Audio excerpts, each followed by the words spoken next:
It's a little head spinning to be already like partially through an IUI cycle, but here we are, and here I am, and I am 2 days into taking Clomid, and the insemination will happen on Thursday of next week.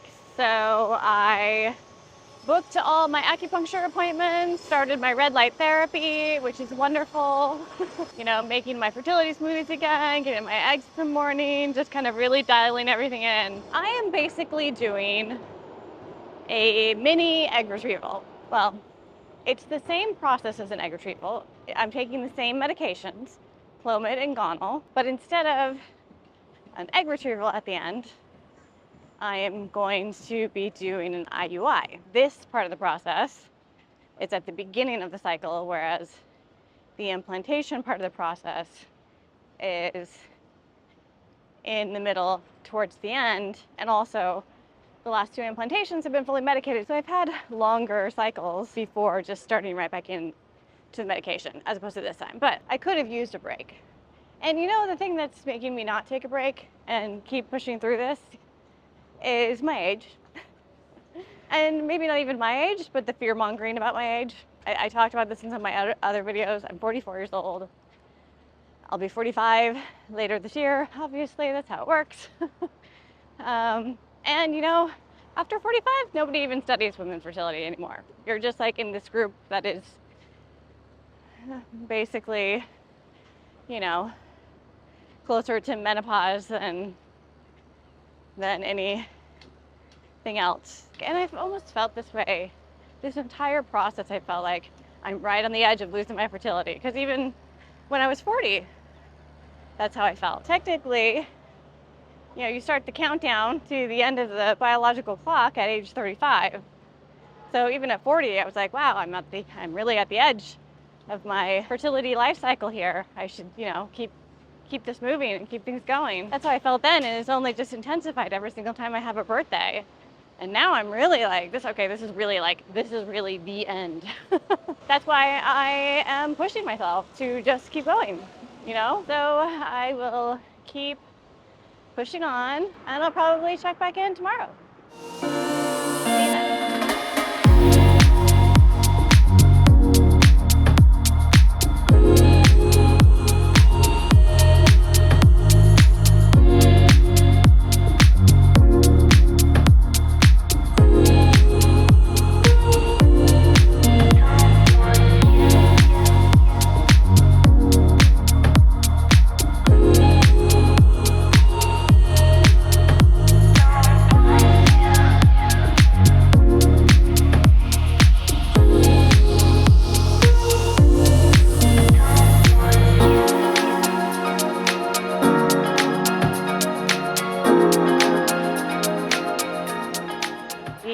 This pathway is becoming more and more shaded as this building gets higher and higher off the ground. So yeah, I'm off to acupuncture. Today is the second to last day that I will be on Clomid. Tomorrow, which is Saturday, will be when I take the gonal injection. I've done this before, the same routine before, when we were doing the egg retrievals last year. It's like a less intense egg retrieval regimen. I'm not having to go to appointments every other day so that I can monitor my follicles, because it's kind of just a gentle encouragement to develop more follicles. I'll go in for my next doctor appointment next week on Tuesday. And so that will be the first time that they will see how the follicles are developing. Also the first time that I'll be able to know if I'm developing more than one. Fingers crossed I am. I think the idea behind that is to give this insemination a statistical chance of having at least one egg that is matured and chromosomally normal and fertilized. I've just come off like multiple months now of doing the implantation rounds, preparing to do the implantation rounds, really paying attention and really trying to dial in my routine as far as fertility supplements, exercise, nutrition, non-toxic lifestyle, good solid 4 months of just continuing to improve upon those things to try and prepare my body for pregnancy. It's good to be doing this insemination. I know it feels a little fast. I think I was saying that in the last time I was on here. Also, it's good in a sense because I am continuing to build off of the good habits, the healthy lifestyle, really the hormones that I've basically been building for the last 4 months. Yeah, I'm feeling very positive about this process, about the IVF process in general. The emotions of that, they come and go. Sometimes I'm fine, and then sometimes it really kind of hits me all over again. And yesterday was one of those days. I was editing my chemical pregnancy part 2 vlog, and you know, that was a hard one. It's difficult to see yourself so hopeful and then kind of just watch that disappear. Today is a new day, and there are new and exciting things happening here in Miami, including our dancer guy. Friday mornings in Miami. I don't know what motivates that guy, but he loves doing that. He seems like he's having so much fun. I'll check back in when I check back in. You guys know I'm completely inconsistent when it comes to when I decide to be on here.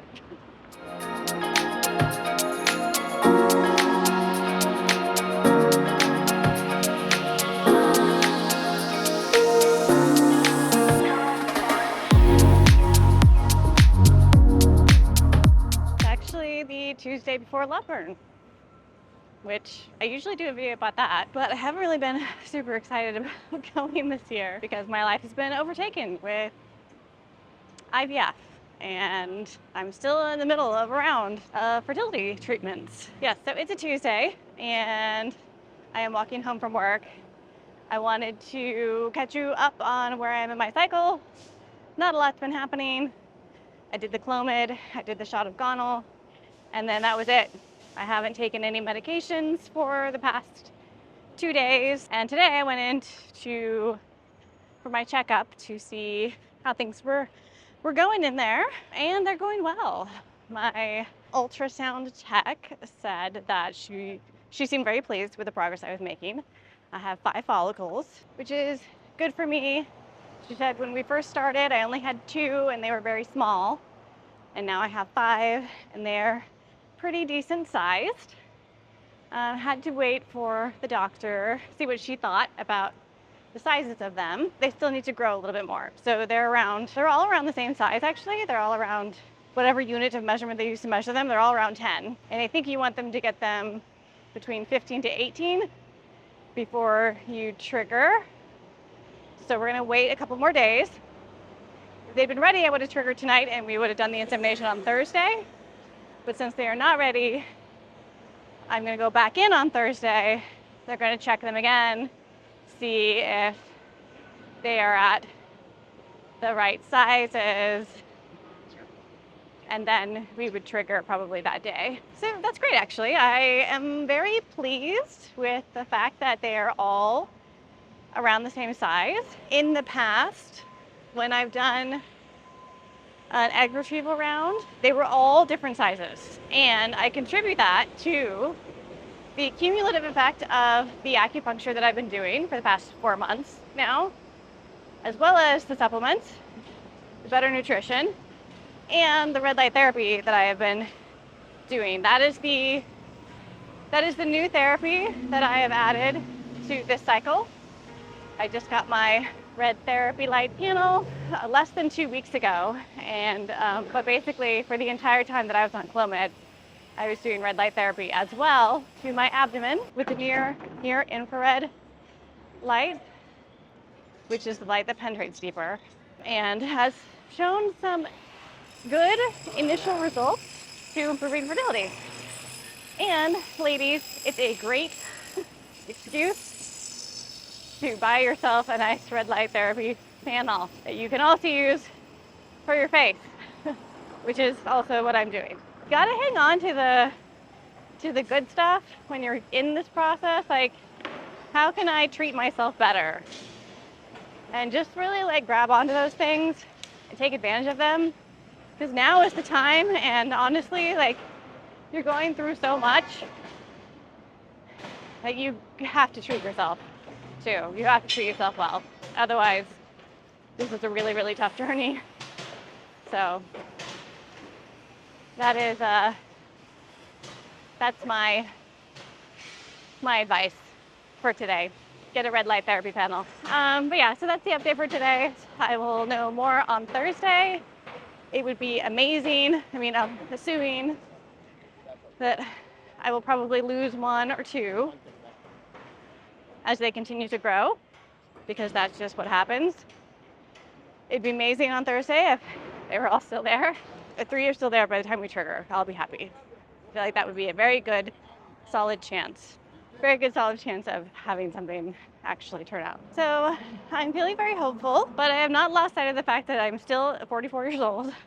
And just because the eggs are growing well does not mean that they're chromosomally normal, and they may not be because of my age. I can hold on to that reality while also holding on to the hope that, you know, we only need 1, and stranger things have happened.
Thursday, exactly 5 days past the IUI on Saturday morning. The way that I'm thinking about it is that this would approximately be the day that day 1 of the frozen embryo transfer would be today, or day 0 actually, the way that I'm counting them. So I don't expect to feel anything, and I have not felt anything. I had really vivid dreams last night, like really vivid dreams. And I'm not on any extra hormones or anything. Not on any extra estrogen, I'm not on any extra progesterone, so can't really attribute that kind of stuff to those things. 2 days ago, I had kind of a sensation of, I guess the way that I've heard it described before is like a pulling sensation, but even that doesn't seem like an accurate way of describing what I was feeling. It wasn't cramping, like when you get a pap smear, but it was a pain, not a shooting pain, a boring pain. Like it really felt like there was something boring into the side of my uterus, and that's probably my imagination wanting that pain to be that sensation. But that's what it felt like. It lasted for on and off for that whole day. And since then, I have not felt it again. But again, I'm not really expecting to feel any symptoms. I was not really expecting to feel any symptoms until after the frozen embryo transfer date, which is today. According to the science of it, that's the day that it would be starting to hatch and starting to then reach out for the side of the uterus. And only after it actually implants would I think that I would start to feel symptoms. In terms of how the IUI went, I'm still very frustrated with my clinic. It's soured all of my interactions with anyone that I am talking to. The communications with them is like talking to a robot.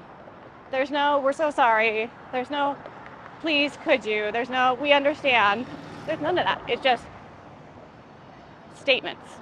They need to know Stephen's blood type, and they forgot to get that the last 2 times I did Stephen's blood work. No one says they're sorry. I'm still so angry about how they treated me during the IUI cycle last time. And, I can't help it, but that anger is now present in all of my communications back to them. I don't know if it's just, it's harder for me to get over this than maybe most people would find it, but I've been through years of disappointments with this clinic, years of all of my resources, emotionally, financially, have been poured into this, and I feel like they just don't give a shit. So disheartening, and just makes me not want to ever go back to that clinic, and I hope I don't have to. When you're going through IVF and it's not succeeding, I believe that is the point when you need the support the most, and that is the point where most people don't talk about it. Most people don't talk about IVF failures. The only time you learn about someone going through IVF is once they're pregnant. And believe me, I'm very tempted to do the same thing. It's awkward to talk about. You're exposing a vulnerable part of yourself.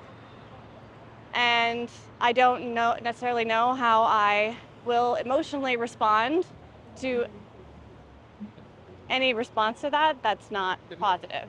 I can tell you right now, today, ever since that IUI, I would respond with a bit of venom. That is probably uncalled for, but that's where I'm at. So my point in saying that is that it's during this time that I need the emotional support the most, and I'm not getting it from most people in my life. My family, yes. In that sense, the clinic and the nurses and the doctors that you were working with, their support is even that much more important. As a patient, you're not getting it from anywhere else. And it's just such a disappointment that they're so callous. Hopefully, as I said, I will never have to go back there. I'm at the point that even if this time fails, I still don't know that I will. Maybe I will, just because it'd be annoying to have to get started with a new clinic, and especially when we're this close to getting a donor and all this other stuff. But we're still going, we're still doing this, we're not giving up. I'm tougher than that. I'll catch back up with you later.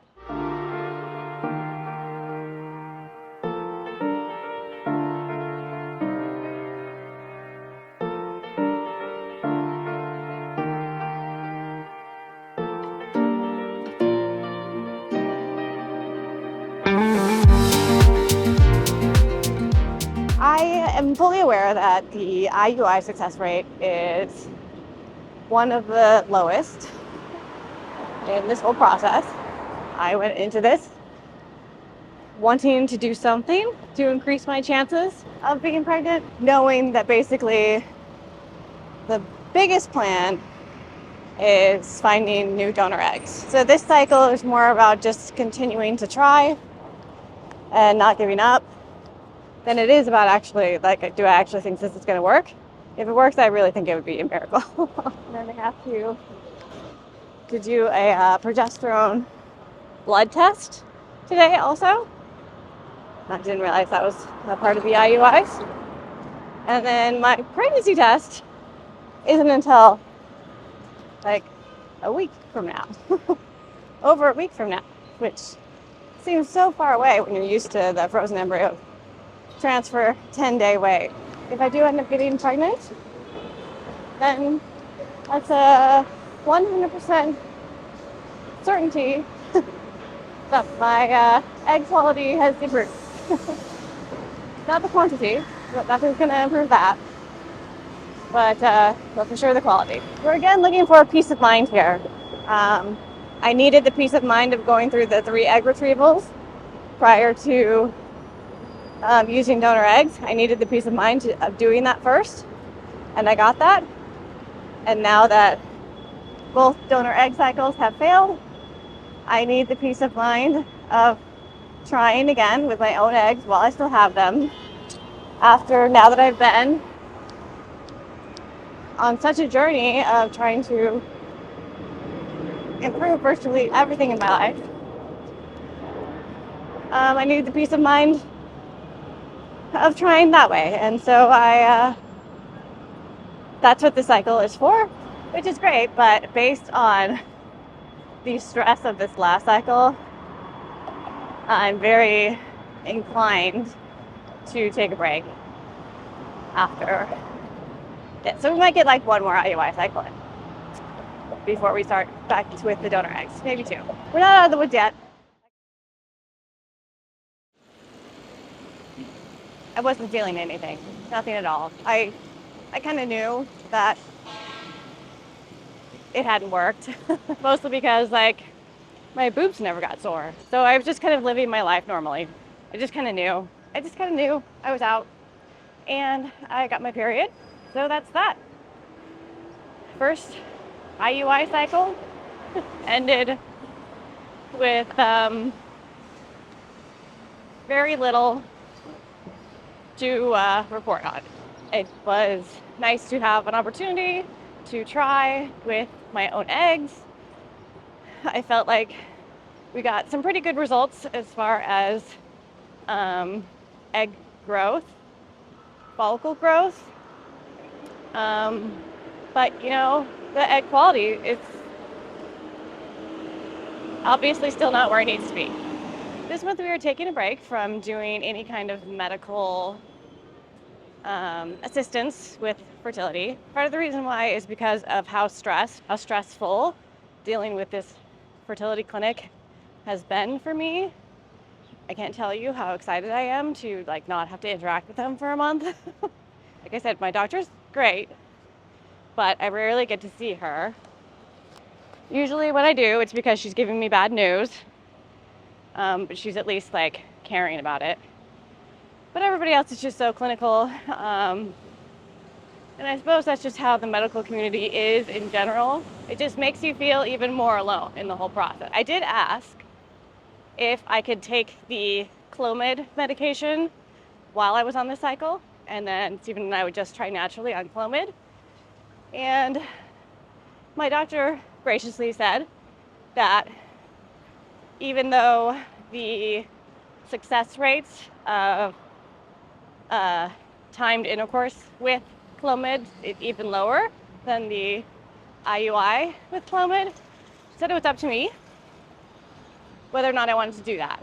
So I researched what Clomid does and how it works to see if it would be beneficial for me to be on that during a natural cycle. And the answer is it would not be beneficial, actually, in two different ways.